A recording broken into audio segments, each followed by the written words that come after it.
sequences ɗin nan za mu tattauna akan arithmetic progression AP. So bari na bada misali.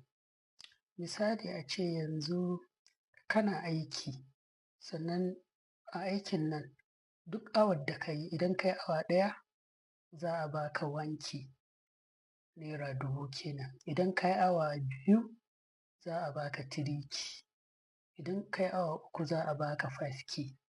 Idan ka yi awa 4 za a baka 7k. Idan ka yi awa 5 za a baka 9k. Haka dai a yi ta tafiya ko awa nawa ka yi.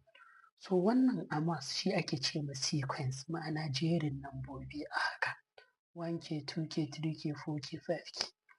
To in ya zama cewa wannan sequence ɗin idan kuka lura tsakanin 1k zuwa 3k bambancin su 2k ne. Tsakanin 3k zuwa 4k bambancin su ma 2k ne. Tsakanin 5k zuwa 7k bambancin su 2k. Haka tsakanin 7000 zuwa 9000 bambancin su 2k. So in sequence ya zama duk bambancin iri ɗaya ne tsakanin number zuwa ta gabanta ko ta bayanta, sai a ce wanga sequence ana kiran shi AP, ma'ana arithmetic progression. Wannan sequence ne shi ake kira AP.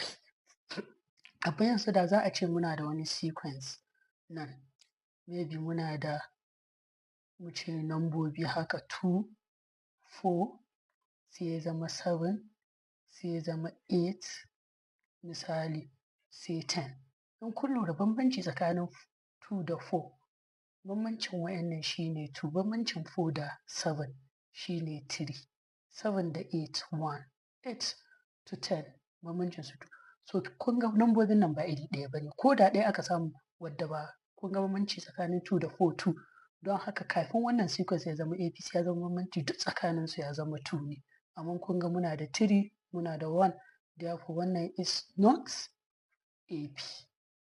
So the most important question a maths shine yanzu idan kana da AP a haka an ce ma 1k, 3k, 5k, 7k, yanzu kila kana son ka tara kuɗi 100,000 ko kaza. Abin da kake so ka sani shi in na awa 10 nawa zan sama. Kun ga in ka ce ka tsaya 1k, 2k, 3k, 4k, 9k kai ta tattara su har sai ka samu sequence 10 akwai wahala. So abin da muke yi a sequence a maths sai mu zo mu ce wannan bar mu kira shi A1 ko number mu ta farko. Wannan ita ce A1, wannan ita ce A2 number ta biyu, wannan A3 ta uku, wannan A4 ta hudu, wannan A5 ta biyar. So idan muna so sai mu gani muna da ga nambobinmu na A1. So idan muka lura A1 ɗinmu is 1 here ko 1k. A2 ɗinmu in kun lura A1 ɗin nan ce sai aka ƙara mata ne 2k ɗin nan wanda shine bambancin su. Kun ga 1 plus 2. Abin nan A3 ɗinmu 5. Kun ga ya zama nawa? 1 a ƙara plus 2 wanda shi ya bamu A2 amma sai aka ƙara mai 2.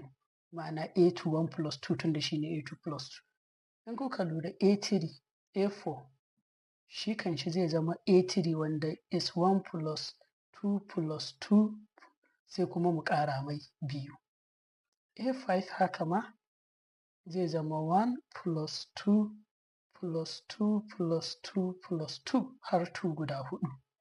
To shi yasa a nan za mu cewa A1 is equal to A1, A2 sai mu ce abin da aka yi, to bar mu ce 2 ɗin ga sai mu kira ta 2 wadda a difference ɗin mu bar mu kira ta D tunda ita ce bambancin kowace number da ta gabanta. Kun ga wannan zai zama number farko A1 plus D. Wannan kuma zai zama A1 plus kun ga D guda biyu gare mu saboda muna da 2 har sau biyu. Sai mu ce 2D. Wannan muna da D ɗin guda 3 sai mu ce A1 plus 3D. Wannan ma sai mu ce A1 plus 4D.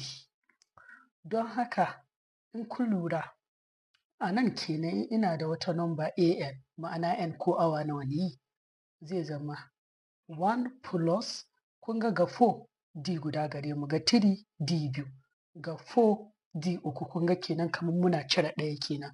Ga 5 sai muna da D huɗu. Don haka in n ce sai mu cire ɗaya ga n ɗin, n-1 D. Wannan kuma ita ce fomular AP.